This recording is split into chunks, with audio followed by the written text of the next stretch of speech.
Assalamualaikum warahmatullahi wabarakatuh.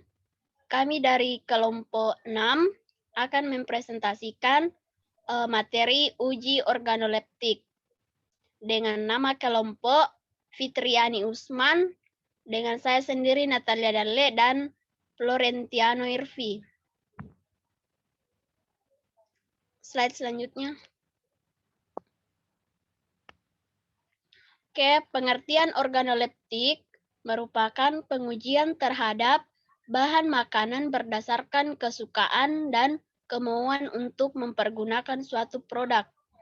Dalam penilaian bahan pangan, sifat yang menentukan diterima atau tidaknya suatu produk adalah sifat indrawinya. Next. Terus, indera yang digunakan dalam menilai suatu produk, yang pertama ada penglihatan.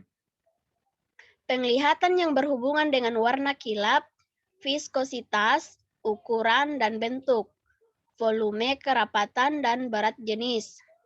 Yang kedua ada indera peraba, di antaranya struktur, tekstur, dan konsistensi.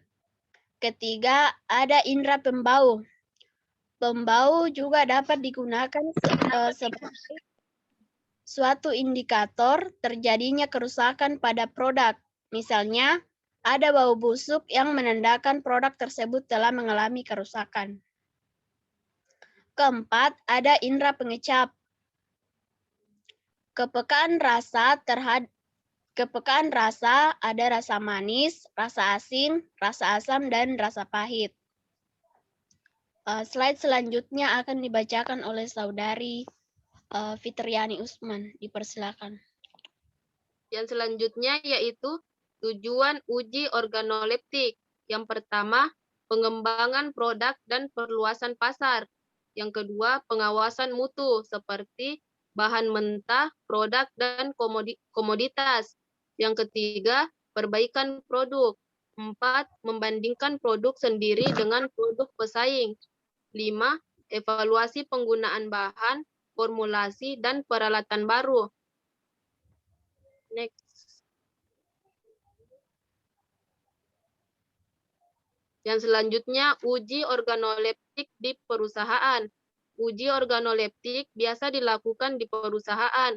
Kegunaannya adalah untuk menilai mutu bahan mentah yang digunakan untuk pengolahan dan formula yang digunakan untuk menghasilkan suatu produk.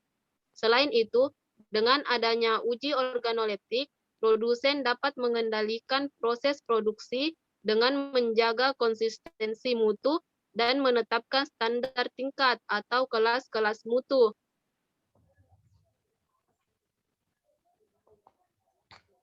Slide selanjutnya akan dibacakan oleh saudara Florentiano Irvi Rasanto. Silakan. Oke, baik. Berikutnya yaitu kelebihan dan kelemahan uji organoleptik. Uji organoleptik memiliki kelebihan, yakni uji organoleptik memiliki relevansi yang tinggi dengan mutu produk karena berhubungan langsung dengan selera konsumen. Selain itu, metode ini cukup mudah dan cepat untuk dilakukan. Hasil pengukuran dan pengamatannya juga cepat diperoleh. Uji organoleptik juga memiliki kelemahan dan keterbatasan akibat beberapa sifat indrawi yang tidak dapat dideskripsikan.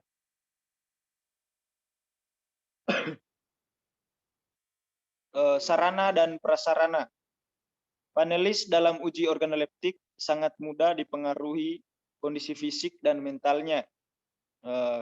Oleh karena itu, perlu sarana dan prasarana yang memadai dalam melakukan uji ini. Yang pertama, prasarana utama yang dimiliki oleh panelis. Tempat dengan lingkungan yang tenang, suasana yang tenang, serius, santai, agar panelis dapat berkonsentrasi. Yang berikut sarana utama, ruang uji dengan beberapa kotak uji, dapur penyiapan contoh, peralatan penyajian contoh, ruang penyiapan formulir atau format uji, ruang pengarahan atau instruksi kepada tim panelis, dan yang berikut ruang tunggu panelis.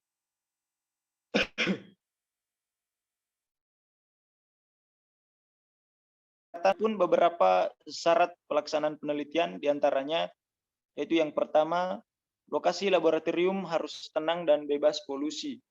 Yang kedua, ruang pengujian terbagi 2 bilik, yaitu yang pertama bilik pencicip dan yang kedua dapur. Yang ketiga, jumlah bilik sesuai dengan jumlah panelis. Yang keempat, ruang pengujian dilengkapi AC dan exhauster. Yang kelima, penerangan dari sinar matahari atau sinar buatan.